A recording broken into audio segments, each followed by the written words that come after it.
Hi good evening साथियों। मेरा नाम रोहित। आप लोग देख रहे हैं target with Rohit YouTube channel. अगर इस चैनल पे आप लोग पहली बार विजिट कर रहे हैं साथी, तो आप लोग सब्सक्राइब और बेल आइकन दबाना बिल्कुल ना भूलिए। आज मैं विगत 3-4 दिन से थोड़ा सा व्यस्तता के कारण आप लोग के बीच में वीडियो मैं नहीं पहुंचा पा रहा था साथी। फिर से मैं कंटिन्यू होता हूं। देखिए, आपका 2019 का थर्ड सेमेस्टर का क्वेश्चन है सामाजिक अध्ययन सब्जेक्ट का। ठीक है, आपका MCQ क्वेश्चन, बहुविकल्पी क्वेश्चन, वस्तुनिष्ठ प्रश्न मैं पहला कराने चल रहा हूं साथी। आप लोग इसको देखिएगा। देखिए, पिट्स इंडिया एक्ट पारित हुआ। पिट्स इंडिया एक्ट कब पारित हुआ? तो पिट्स इंडिया एक्ट 1784 के ब्रिटिश संसद के द्वारा पारित एक अधिनियम था।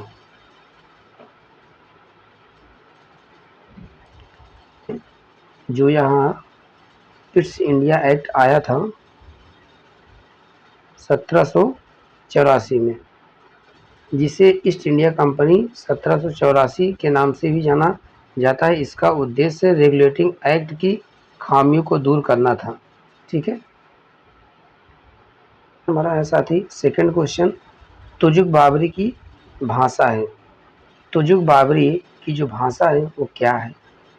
तुजुक बाबरी की भाषा क्या है? तुर्की है। कौन सी भाषा है? तुर्की है। तुजुक ए बाबरी भारतीय उपमहाद्वीप में मुगल साम्राज्य के संस्थापक बाबर की आत्मकथा है।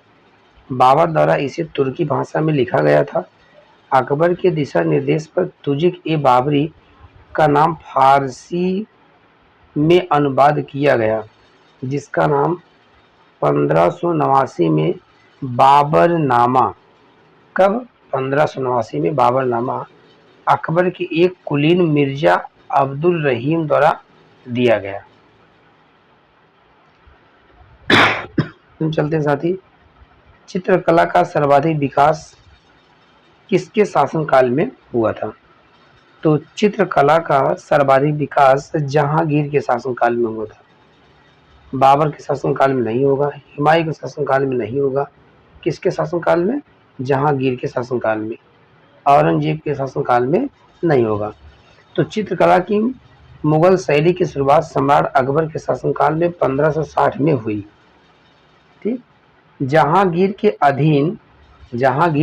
अधीन मुगल चित्रकला के आधिकारिक आकर्षण परिष्कार एवं गरिमा प्राप्त किया। अबुल हसन मंसूर मिशनदास, मनोहर गोवर्धन, बालचंद दौलत, मुखलिस, भीम अकारिया और इनायत, ये सब इनकी चित्रकलाएं थी। ठीक है, अब आता है अस्थाई बंदोबस्त प्रणाली शुरू की। अस्थाई बंदोबस्त की प्रणाली किसने शुरू किया? तो लॉर्ड कॉर्नवालिस ने किया। लॉर्ड क्लाइव नहीं होगा, लॉर्ड हेस्टिंग्स नहीं होगा, सर जॉन सोल नहीं होगा। कौन होगा? B option.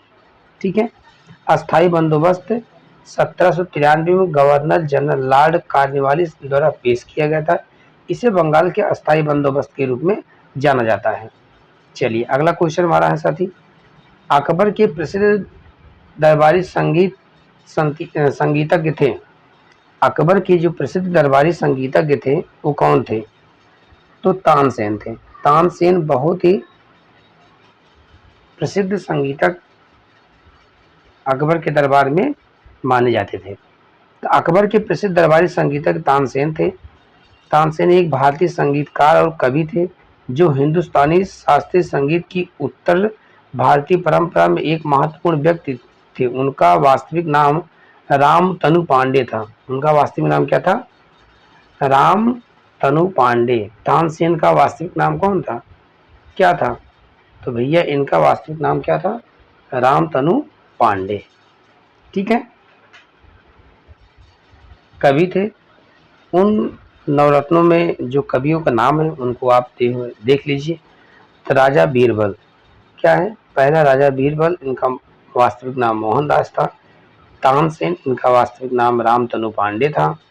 अबुल फजल, फैजी, राजा मान सिंह, राज टोडरमल, मुल्ला दो प्याजा, फ़कीर अजियालुद्दीन, अब्दुल रहीम खाना ए खान।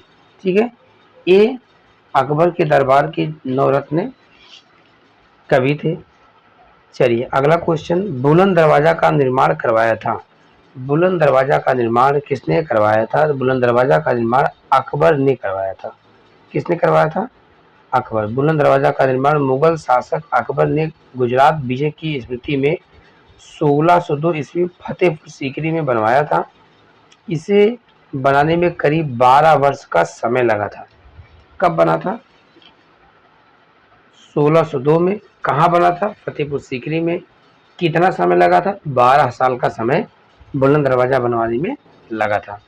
किसके शासनकाल में बना था? तो अकबर के शासनकाल में यह जो है बना था। ठीक है साथी। हुई थी इलाहाबाद की संधि कब हुई थी? तो 1765 ईस्वी में इलाहाबाद की संधि हुई। इलाहाबाद की पहली संधि 12 अगस्त 1765 के रावण क्लाई और मुगल सम्राट शाह आलम द्वितीय के बीच में हुई थी, जबकि इलाहाबाद की दूसरी संधि 16 अगस्त 1765 में रावण क्लाई तथा अवध के नवाब शुजाउद्दौला के मध्य हुआ था। नकदी फसल कौन है? नकदी फसल हमारी क्या है? इसमें से गन्ना है। क्या है? गन्ना नकदी फसल है। भारतीय कृषि में उत्पादित नकदी फसलें गन्ना, कपास, तंबाकू, जूट, चाय, कॉफी, रबड़, अलसी, मूंगफली आदि ये सब क्या हैं? भारतीय कृषि में उत्पादित नकदी फसलें हैं। जबकि गेहूं, चना, मटर, सोयाबीन आदि ये सब क्या है? रबी फसलें हैं। वहीं पर धान, बाजरा, ज्वार आदि सब क्या है? खरीफ की फसल है। चलिए अगला क्वेश्चन, नरौरा परमाणु ऊर्जा केंद्र स्थित है। तो नरौरा परमाणु ऊर्जा केंद्र स्थित है कहाँ पर? उत्तर प्रदेश में।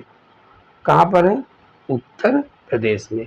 अगला क्वेश्चन, क्वेश्चन नंबर 10, धात्विक पदार्थ के अंतर्गत आते हैं। धात्विक पदार्थ के अंतर्गत उपयुक्त सभी आएंगे। लोहा भी आएगा, सोना भी आएगा, तांबा भी आएगा। ये सब क्या है? धात्विक पदार्थ है। चांदी भी आएगी। ठीक है। चलिए अगला क्वेश्चन है, संचार का साधन नहीं है। संचार का साधन इसमें से पूछा है नहीं है। तो टेली कॉन्फ्रेंसिंग, टेली कॉन्फ्रेंसिंग ये क्या है? संचार का साधन है।